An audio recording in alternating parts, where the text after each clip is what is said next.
Hello guys, it's Right TV 2.0 and welcome back to our YouTube channel. So for today's vlog is another useful tutorial na naman tayo. Tuturo ko sa inyo kung paano mag-upgrade ng Lenovo G40-30 na laptop from Windows 8 to Windows 10 via USB clean install. So without further ado, let's start. So guys, may dalawang paraan ng pag-boot up sa ating laptop sa kanyang BIOS, bali ang Fn plus F2 at ang button dito sa kanyang side. So ayun, isalpak natin yung ating bootable USB.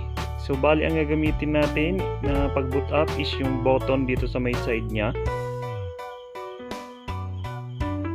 Eto, pindutin natin, yan.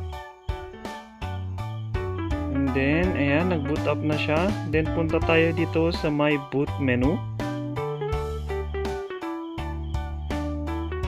Enter natin.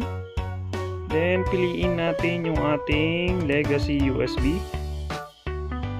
So, ito yung ating bootable USB, guys.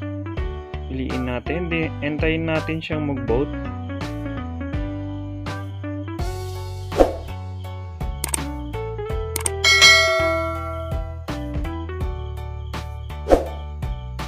So ayan, hintayin lang natin guys.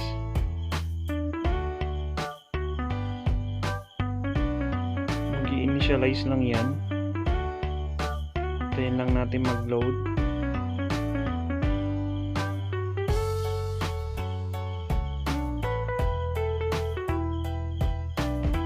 Ayan. And then piliin natin yung language. So dito ang gagamitin ko is English, United States. And then click natin yung next. Piliin natin yung install now or click natin yung install now. Setup is starting. So antayin lang natin guys. And then ayan na siya. Then tick natin tong box dito, accept natin yung terms, and then i-click ulit natin yung next. Then dito may dalawang option kung paano mo gustong ma-install yung Windows. Kung gusto mo na mag-retain yung mga files, pero ang pipiliin natin is yung install Windows only kasi clean install nga yung gagawin natin. So ito tayo sa nasa baba. And then, piliin natin yung partition kung saan natin i-install yung ating bagong operating system. So, click natin. Okay lang siya. Ayan na, mag-start na yung installation ng Windows natin. Copying Windows files. And then, getting files ready for installation. So bali pinaroward ko na lang siya rito kasi medyo matagal ito.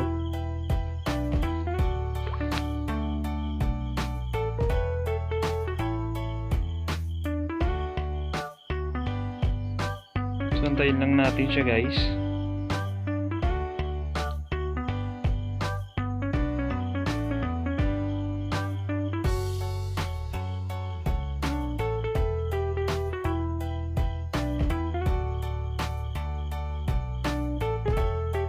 Installing features, tapos installing updates,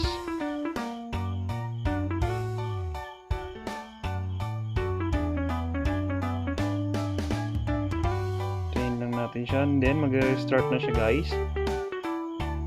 So after nito several times na mag-restart yung inyong laptop. So antayin lang natin siya. Ulit-ulit lang ganito yan, ano siya, mag-restart, mag-initialize ulit.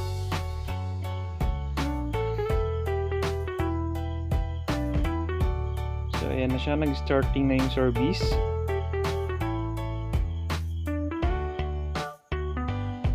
Getting device ready. So ayan, nag-countdown ulit siya. Antayin lang natin siya hanggang mapuno, pero dito pinreward ko na siya kasi medyo matagal yan.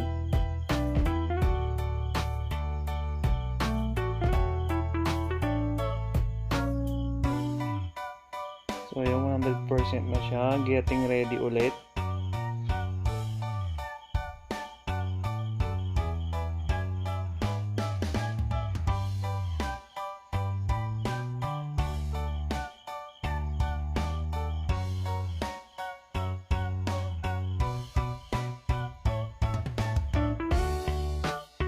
Initialize ulit siya. Ulit-ulit lang siya guys. Ganyan.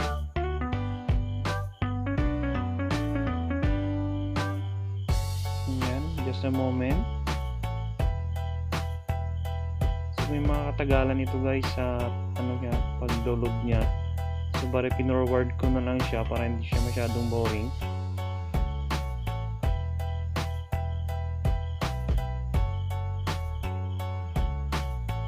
Ayan, welcome to Cortana.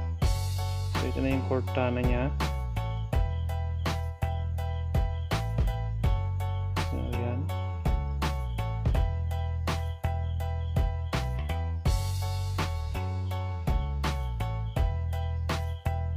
Bali may voice voice siya guys. Voice assistant.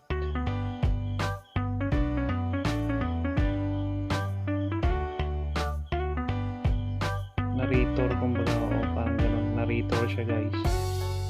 So ayan na siya, let's dig in. So ayan, just a moment ulit.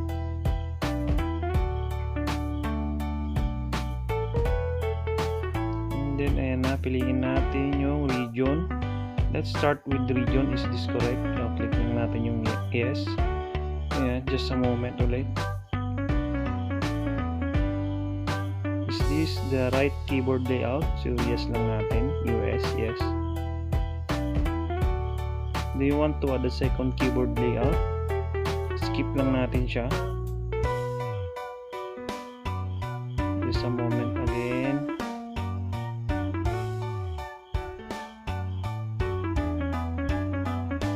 Let's connect you to a network, sabi niya rito. Pero ang gagawin natin is skip lang natin siya guys. Kasi pag inom natin yan, marami pang mangyayari ang yan. So skip lang natin. So ayan, just a moment.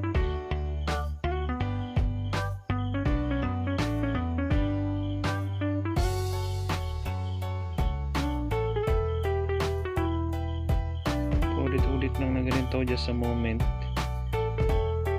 Kasi pina-finalize yung installation. So ayan, nag-restart ulit siya. Initialize ulit.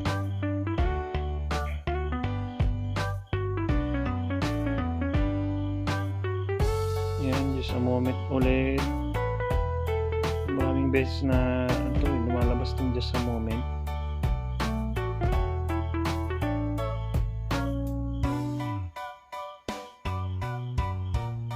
Ngayon, who's going to use this PC? So maglalagay na tayo ng username dito.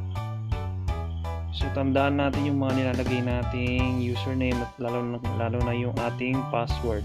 Create a really memorable password. Kailangan yung matatandaan mo siya. Ayan, confirm your password. Click natin yung next. Then add a hint for your password. Kahit ano lang lagay natin dito. Ayan, yan na naman ulit. Just a moment. And make Cortana your personal assistant. So no, clicking natin yung no. Choose a privacy setting for your device. So accept lang natin siya guys. Okay, that's the last step. Sabi na ni Cortana.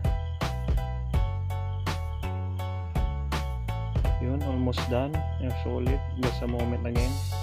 Ayan na siya guys. Hi, sabi na niya, we're getting everything ready for you. So ayan, malapit-lapit na.